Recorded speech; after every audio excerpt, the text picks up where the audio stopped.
গতকাল একটা video post করেছিলাম আনম্যাপড ভোটার্সদের নিয়ে, যিনারা আনম্যাপড কিংবা লিঙ্কেজ মিসম্যাচ করেছেন। পিতা বা মাতাকে দেখাতে গিয়ে অন্য কারো সিরিয়াল নাম্বার দেওয়াতে প্রজনী লিঙ্কেজটা মিসম্যাচ হয়েছে। এখন বর্তমানে আনম্যাপড রয়েছেন, ওনাদের তালিকায় ফিরে আসার ব্যবস্থা হচ্ছে। এই বিষয়ে একটা পোস্ট করেছিলাম, বিস্তারিত দেখিয়েছিলাম কিভাবে কোন প্রক্রিয়ায় ফিল্ড রিপোর্ট তৈরি করে ওনাদের ফিরিয়ে আনার ব্যবস্থা চলছে ভোটার তালিকাতে, 2026 সালের SIR এর তালিকাতে। এই নিয়ে প্রচুর অবজেকশনস পেয়েছি, প্রচুর কমেন্ট চেক করেছি, তারপরে আমি আমার ভিডিওটাকে অফ রেখেছিলাম।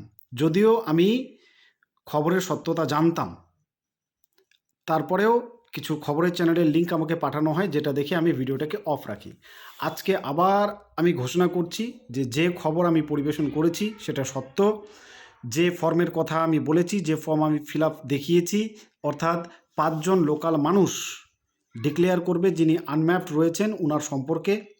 সেই 5 জন মানুষকে লোকাল হতে হবে, 2002 এর তালিকায় ওনাদের নাম থাকতে হবে, ওনাদের এপিক নাম্বার সেই ফর্মে উল্লেখ করতে হবে ডিক্লারেশন ফর্মটাতে বা ফিল্ড রিপোর্ট বা ফিল্ড ইনকোয়ারি ফর্মটাতে।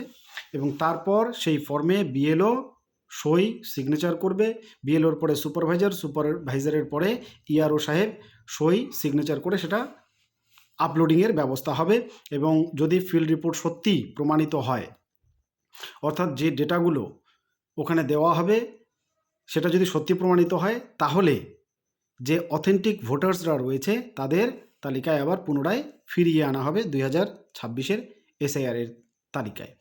এটা নিয়ে অনেকে অনেক রকম মন্তব্য করেছিল। কালকে এ নিয়ে আমি কিছু কথাও বলেছিলাম, আজকে আর সেই নিয়ে কথা বলতে চাই না। শুধু আবারও বলছি, যে খবর পরিবেশন করেছি সেটা সত্য। আমি আগেই জানতাম, জেনে শুনে পোস্ট করেছিলাম, কিন্তু তারপরেও খবরের চ্যানেলের লিঙ্কটা আমাকে পাঠিয়েছিল একজন, ওনাকে ধন্যবাদ। তো আমি রেকটিফিকেশনের জন্য ভিডিওটাকে অফ রেখেছিলাম, আজকে আবার সেটাকে আমি পাবলিক করে দিলাম। এবং সেই খবরের যে লিঙ্কটা সেটা আবার আমি ডেসক্রিপশন বক্সে দিয়ে দিচ্ছি। এবং কোন মারফত আপনারা জানতে পারবেন যে এই ফিল্ড রিপোর্ট যে ফর্মের কথা আমি বলছি সেটা সত্য, সেই খবরের চ্যানেলের লিঙ্কটাও আমি ডেসক্রিপশন বক্সে দিয়ে দিচ্ছি, আপনারা ওখান থেকে অতি অবশ্যই পেয়ে যাবেন। আবারও বলছি, মিথ্যা খবর আমি পরিবেশন করিনি, মিথ্যা খবর পরিবেশন করাটা আমার উদ্দেশ্য নয়, যতটা পারি অথেন্টিক খবর পরিবেশন করি।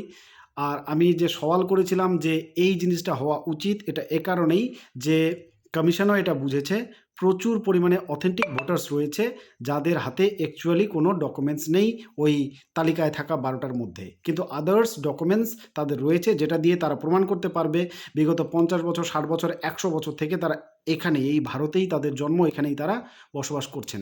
আমি আমার এলাকার আমার বুথের এক ভোটারকে দিয়ে সরাসরি ফিল্ড রিপোর্ট করতে গিয়ে ভিডিও বানিয়েও আপনাদেরকে দেখিয়েছি, ভিডিওটা দেখে নিন, আমি ডিসক্রিপশন বক্সে আবার দিয়ে দিচ্ছি।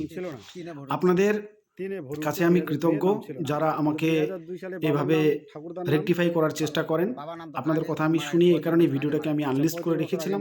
এখন যেহেতু খবরের সত্যতা প্রমাণিত হয়ে গেল, খবরের চ্যানেলটা আপনারা দেখুন, আমি কিন্তু লিঙ্ক দিয়ে দিচ্ছি ডিসক্রিপশন বক্সে, আপনারা হয়তো অনেকে দেখেছেন। তারপরেও আমি আপনাদের কাছে কৃতজ্ঞ।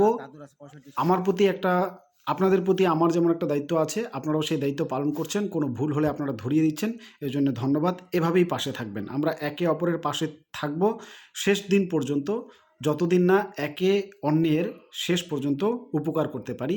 এবং এই প্রক্রিয়াটিকে আমি সমর্থন করি এই জন্যেই, কমিশন কিন্তু একবারও বলেনি যে সবাইকে তালিকাভুক্ত করতে হবে যারা আনম্যাপড, বলেছে যাচাই করতে হবে যথেষ্ট ভালোভাবে, সেই যাচাইয়ের পরে যাদের প্রমাণিত হবে যে ইনারা এখানকার অথেন্টিক ভোটার্স, তাদের নামগুলোই কিন্তু এনলিস্ট হবে, বাকিদের কিন্তু নয়।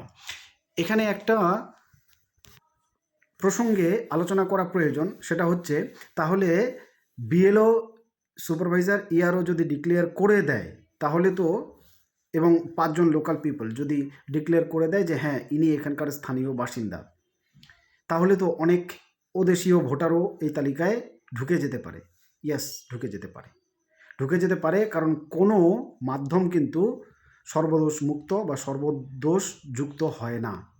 তাহলে সেটাকে সর্বদোষ মুক্ত করার দায়িত্ব আপনার আমার। এক গণতান্ত্রিক দেশে আমরা বাস করি, সেই গণতান্ত্রিক দেশের গণতন্ত্রকে বজায় রাখার দায়িত্ব আমাদেরও নিতে হবে। যদি আমরা দেখি এরকম ভুল ইনফরমেশন কেউ দিচ্ছে, তাহলে অবজেকশনের বিধান রাখা আছে, আমরা কিন্তু অবজেকশন করতে পারি যে ইনি কাল পরশু তরশু ওখান থেকে এখানে এসেছেন, ইনার নাম কেন থাকবে তালিকায়।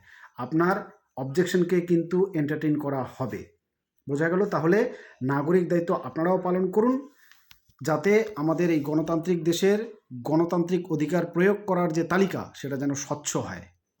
ধন্যবাদ।